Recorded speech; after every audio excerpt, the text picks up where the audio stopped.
It is finally time. CoD Champs is like 10 days away, and there's actually, money on the line thanks to CoD Champs for our predictions. So of course, it should be a really fun one. I'm pumped to get into it. So without further ado, let's check it out. Real quick, I wanted to shout out, it just launched. It's called esportsclothingco.com.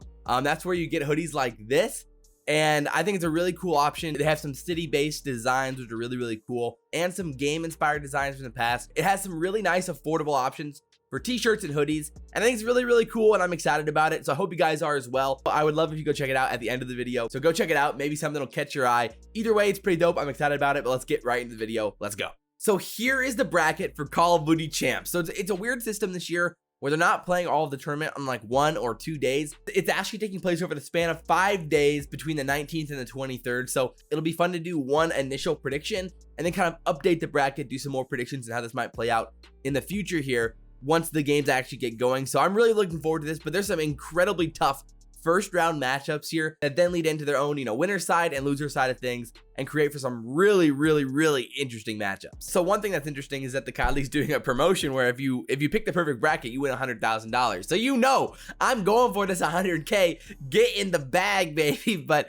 realistically, it's absolutely impossible. You have to pick all of the map scores right and all of the matches correctly, which the odds of that are nearly impossible. So realistically, someone's gonna win $10,000 if they have the best bracket, which is fun, but I'm about to give it my best go. So in the first round, honestly, the loser side of things might be more interesting than the winner side of things, because the losers is a lose and go home, win and stay alive situation, because you're starting in the losers bracket. Obviously, if you lose, you get no cash at all. So there's actually a lot on the line here for these pros off the rip. This whole season could be for absolutely no bonus at the end if they lose this first round matchup, which is really tough. So let's start down there and then we'll head up to the winner side of things. So we got the LA teams facing off, LA OpTic versus LA Guerillas, which is a really interesting match overall. But OpTic, of course, has been on the up and up. They beat the Huntsmen 3-1 at CDL Toronto, giving themselves a semifinal berth, where they did lose 3-0 to FaZe, but they looked really competitive. They've continued to improve since they added Draza and Hollow, dropping Dashy and Chino, of course. So all things considered, I'm pretty confident OpTic's going to win this match. The biggest question mark is the map count. Realistically, the Guerillas have been pretty solid in S&D overall, but OpTic has seemed to improve significantly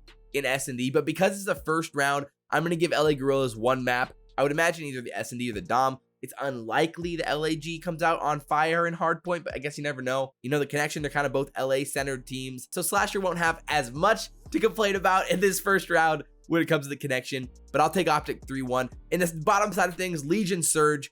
This is a fun one. The Legion at CDL London kind of made that insane run, and they made it to the finals after beating New York and London. Then they end up losing 3-0 to Dallas in the finals of the tournament. So they've looked improved overall. So the real question is whether or not we buy into that hype. And it's really hard to, after seeing how poor Paris has been this whole year. But at the same time, they were nasty at that event. They looked fantastic. The Luca and Denz combo was killer. But again, I would expect the Surge to come out after all these weeks of practice, playing pretty well. I doubt we're going to see any AN94 action. I know some people have been talking about that. I would doubt it. But potentially all bets might be put aside when you're playing for this much cash. So who knows? But at the end of the day, I do believe in Seattle. You kind of rebound here and at least win one match. And the question is, what's the map count here? I think the Legion do win the S&D, and this goes 3-1 as well. I know it's a pretty safe bet, but it feels by far the most likely so far. Alrighty, the winner side of things. This is really difficult. Let's start with the London Royal Ravens Ultra match, because this one is so hard to predict. It could easily go either way. I mean, I wish we knew map count, map vetoes already. Obviously, that's unrealistic, would never happen, but map vetoes could realistically decide what ends up going down in this series and what maps they end up playing. Like, of course, Toronto's going to be the favorite pick here because they're just coming off an insane run at their own home series. Like, of course, Cammy looked incredible. Methods looked fantastic. And the whole team as a whole was starting to mesh and had some awesome strats and some things that they did on S&D that I really liked all tournament long. And so it's really even in Search and Destroy. I think Dom might be the X factor, and Toronto has the edge in Dom. Just kind of been a little bit better all season long in it. I'm going to pick Toronto in our first game 5 of the year. Toronto in a 3-2 win in round 1. So now we've got the new look Rokkr versus the New York Subliners. Of course, the kind of like dramatic news of the past few weeks was that GodRx, one of the MVPs of the first half of the season, the first third of the season, was benched for basically an amateur named Exceed. Been on the Minnesota Rokkr since the beginning of the year as a substitute, and we've only seen Exceed in a short period when he filled in for Alex, playing a little bit different of a role, so we didn't get a real feel for what Exceed can do on the map. Of course, they've been gassing themselves up saying that they're better, that they've been playing really well. I'm not sure if I buy that or not, but it's really tough because the last time that we saw New York, they didn't look good either, because they got 3-0'd by Dallas and then they got 3-0'd by Paris. So this match could be a lot closer than people think. It's just nearly impossible to predict because we just have not seen the Rokkr play with their new lineup, and we haven't seen New York in a few weeks now. So I'm gonna pick the Subliners 3-1, but there's a world where the Rokkr come out playing really well and they absolutely shock and ruin New York's dreams in the winners bracket. So now we get some really spicy matchups in the second round all over the board. This is really tough. So let's start on the winner side of things since we were just there. We got the Huntsmen versus Subliners lined up here. Do I believe in the Huntsmen as a squad? I mean, to an extent, I definitely do. They're nasty. All of them individually are definitely nasty. They've had a weird time this year with how they played together as a team. New York, I don't have the utmost faith in either. So this is also a very difficult matchup to predict. The last time we saw them play each other was at the New York home series, where the Huntsmen beat them the first time and then New York beat them the second time. I think the series goes game 5. I'm gonna take a 3-2 win for the Huntsmen in a really close fashion, but it could definitely go either way. So now we've got Florida versus Toronto Ultra. Definitely not an easy matchup either. At the last home series, we saw the Mutineers lose to Dallas twice, which is really unfortunate matchup for them. The group was really tough. They didn't look like their dominant self, but Dallas has had their number. I have a lot of confidence in Florida still moving into champs. I think they're going to be really good. I'm not a full-on believer in the Toronto Ultra as a whole. I expect Florida to come out here and handle business 3-1. And Toronto's going to be pretty disappointed because they felt like they could have had a chance to win this thing. Toronto, if they force a game 5, I would get really nervous if I'm a Mutineers fan, because Toronto's been pretty nice with it in the S&Ds lately, and they've been clutching up in those game 5s. So if I was told by a genie that this thing was going to a game 5, I would take Toronto in a game 5, but I'm pretty confident Florida will win the Dom, and both hard points probably drop the S&D. So now down to losers. We got Rokkr versus OpTic Gaming here. This all comes down to what you think about these roster changes on both sides. It's hard to buy into the hype for Minnesota without actually seeing it yourself, you know? So again, like I said, the Rokkr are in a position where they could be the miracle run team if this roster really does start clicking again, because they were so good earlier on in the year when they figured things out before everybody else. I'm just not convinced that's going to be the case here.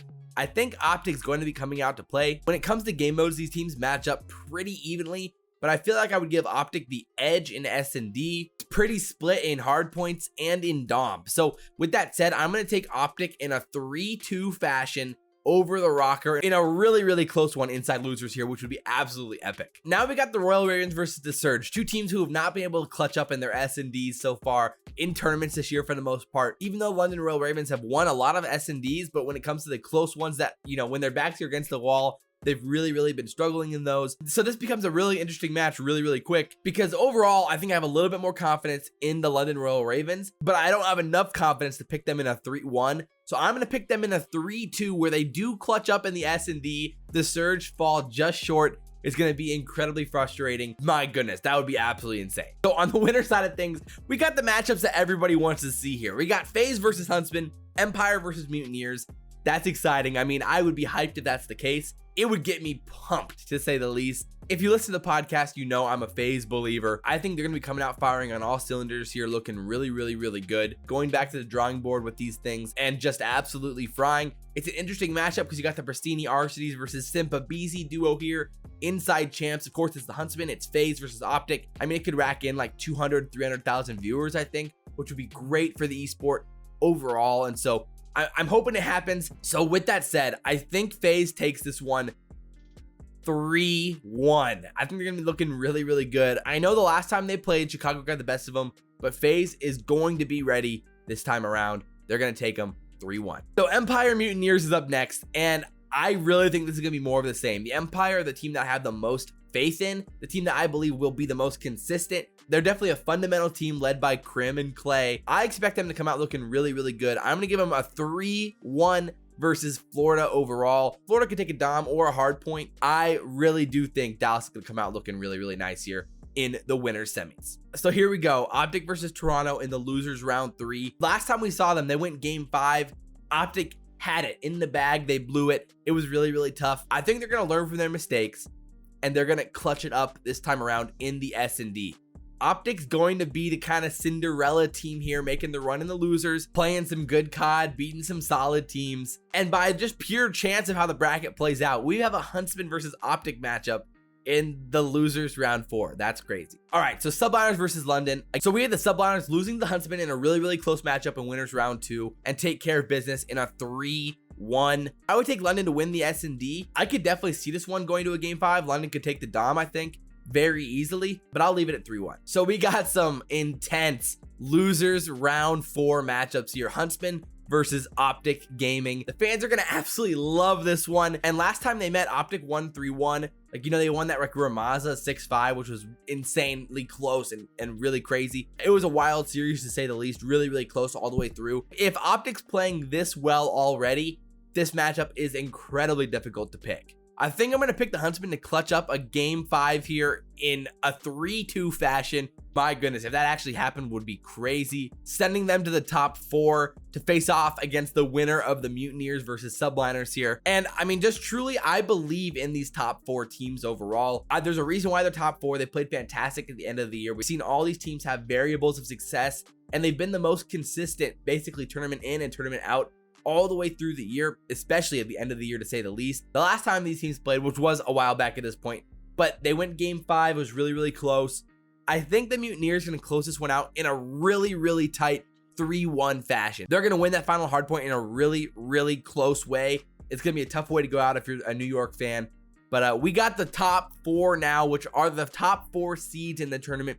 Shocker, surprise, I know. So let's start in the losers bracket. The Huntsmen and Mutineers haven't met since like the beginning of June when Awakening was making his debut in the CDL. That went to a game 5 and the Mutineers ended up taking it home. I mean, this series could go either way, but man, I think I'm going to take the Mutineers in a really close 3-2 again. The S&Ds are an X factor, of course, like they always are, but I have more faith in the Mutineers in domination. I think I give a slight edge to the Mutineers in hard points as well, and the S&Ds are toss-ups. When it's this type of a matchup, I'm going to give the edge to the higher seed because they automatically win the coin toss. They get the better map selection, the better sides overall. That could be enough to be the difference in the game. And I'm going to pick Florida in a 3-2, a devastating way for the Huntsmen to go out of the tournament in the top 4. So here we go. The winners finals to punch their ticket into the grand finals. This is really, really, really, really tough. At the end of the day, you have 2 Call of Duty rookies on Empire. You have young players on FaZe. Both sides have champions. It's a really, really tough matchup to pick in the winners finals. It would feel very deserving. Both teams have been fantastic all year long, and you really couldn't go wrong either way with either of these teams. On the year, FaZe is 16-7 in map count versus Empire, 5-1 overall in match count. So they've definitely got the best of them year long, and I really do believe in FaZe to win this series in a 3-1 fashion. That's tough, man. It's really, really tough. I think Empire wins either the S&D or the Dom, and we see FaZe move on to the grand final. So that sets up a rematch between Empire and the Mutineers in the losers finals. So obviously in the first matchup, I have Empire winning 3-1. I think this one goes the distance. This one goes to a game 5. Empire clutch up in a game 5 crazy S&D, and they punch their ticket for a rematch against FaZe in the grand finals. This is where it gets absolutely crazy, man. It's a best of 9. And again, the team that comes from the winner side of things, so in this situation, FaZe would start up with a 1-0 advantage. So they would have to win 4 more maps to win, 5-2 or whatever it is. And Empire would actually have to win 5 maps to beat FaZe. So basically, no matter what, you're going to be rematching on a lot of maps that you played in the previous series, which is going to make things really, really weird and really, really interesting. I mean, basically, you're vetoing one of each and you play the rest. So that makes for a really, really, really tough series. So what's weird about this series is that it goes normal, it goes hardpoint S&D, Dom, hardpoint S&D, but then it goes Dom, hardpoint S&D. So you actually play a Dom on map 6. So you actually play a Dom on map 6, then hardpoint map 7. So let's play this out in our heads. If there's going to be a handful of rematches, I'd imagine at least 2 or 3 of the maps that they play in the first 5 are going to be rematches. And I want to give at least a handful of those to Empire because they definitely learn from their mistakes. They're well coached. They have Crim and Clay. Rambo's there. This one could easily go the distance, all 9 maps. All right, so hardpoint 1, I'm going to give to the Empire. I'm going to give Empire the advantage early on in this series. They're going to come out with some fire. They're going to feel invigorated playing in this best of 9 format, and they're going to come out and beat FaZe off the rip. So then in the S&D, which will probably not be a rematch off the rip, I'm going to give FaZe the advantage. So now they're going to be up 2-1 in the S&D. So now you head into the Dom. FaZe is 5-1 against Empire and Doms this year. So I'm going to give FaZe the advantage in the Dom. Now we move into a hard point again. I'm going to give it to Empire. Probably a rematch of one of the maps they played in the first series. And I'm going to have that one go Empire's way. Now they're playing another Search and Destroy. And the odds are, where there was a 3-1 series before, this is probably not a rematched map. I'm going to give the advantage to Empire again. So we're now tied 3-3. We're playing a domination. I'm giving the advantage to FaZe again. They've been way better than Empire most of this year in Dom, and I'm going to continue to give them that advantage. Now FaZe is 1 map away from being crowned champion. We're all flipping out. We're all losing it. Empire needs to win this hardpoint to force an S&D game 9, technically, I guess. Map 9 overall, or map 8 of actual gameplay. But this time, I don't think they do it. They've already won the 2 other hardpoints, and FaZe wins 5-3 in the rematch series. FaZe is crowned Call of Duty champions of the inaugural season of the Call of Duty League, and it's absolutely insane. So I'm excited to see what happens here, guys. This was the result of the grand finals. I hope you guys enjoyed the video. A little bit longer than I thought it was going to be. But again, just real quick, go check out Esports Clothing Co. There's some really affordable, I think, cool options on the site. I'm excited about it. So the link is down in the description. Go check it out. And guys, I'm excited for COD Champs. It's been a long season. I appreciate all the support. Like I always say, I'm trying to do this full time, and I cannot do that without you guys. So I really do appreciate it. But as always, guys, I'm your boy, FaZe Elite, and we will see you next time. I'm out.